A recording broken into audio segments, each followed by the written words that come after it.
Hi, I'm Kim McClearey. I'm the new fellow on the Clemmons Family Forum.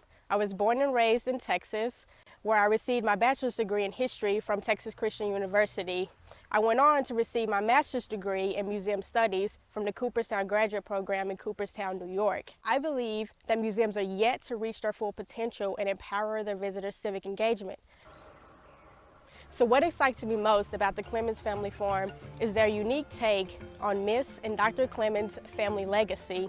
Their blend of art, agriculture, African American heritage, and multiculturalism is something that will empower their visitors to think differently about civic topics that are happening today. I'm excited to be a part of the legacy, and I hope you are too.